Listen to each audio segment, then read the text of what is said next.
Hey guys, welcome back to another episode of my video log. This is episode 20. So today I just wanted to talk about mainly training, but also kind of something that I think is not spoken about very often when training programs are discussed, and that is the tendency that everybody has to focus on the minutiae and avoid the kind of the overarching themes that actually influence your training the most. So something that I've been focusing on recently is simply just trying to drill the basics as far as training is concerned. So as you can see here with me squatting, I try and make the setup as repeatable as possible. I'm focusing on technique, I'm focusing on abdominal bracing, I'm focusing on feet positioning being the same every time, and I'm focusing on hitting depth on squats.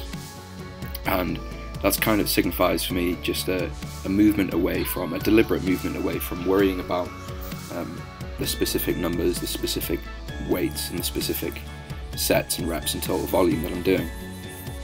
For a long time, I was worried about sessions meeting certain requirements in terms of am I doing enough sets at a high enough load?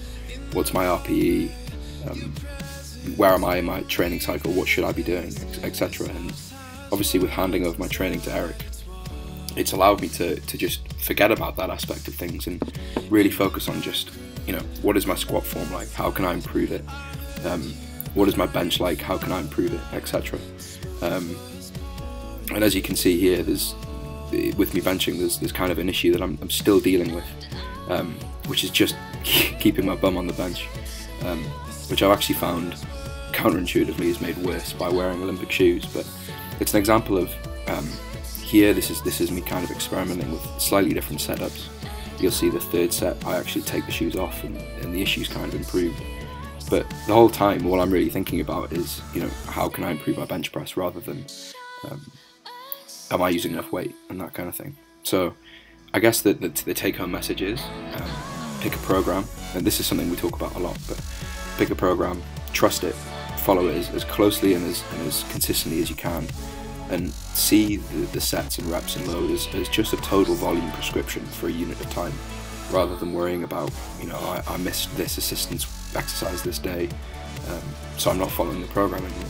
There's no reason that the volume you've been prescribed can't be spread over a week or over 2 weeks. In fact, what matters is that the total work is done over the entire training cycle, and then within that, the most important thing that you can do as an athlete or as a trainee is to ensure that your deadlift technique, your squat technique, your bench technique, or whatever it is that you're focusing on is as good as it can be.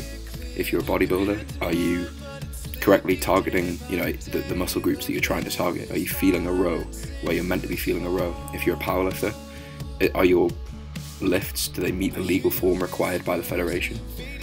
Could you be in better positions? Could you be in stronger positions? And I think those are things that are often kind of taken as given when somebody's deciding how to plan their training. It's very rare that you hear somebody say, this training cycle, I'm just going to focus on improving my squat technique. They kind of focus on the latest and greatest Russian training split, rather than just saying, okay, I'm going to just hit simple reps and simple sets and focus on becoming a better squatter, improving my technique.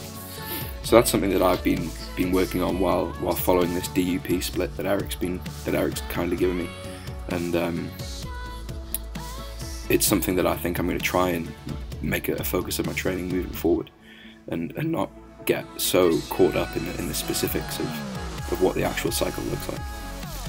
Okay guys, so good to speak to you again, and I'll be back soon with another episode of my video log. See ya.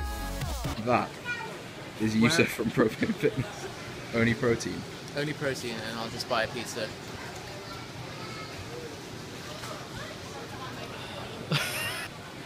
Where are the macros on this?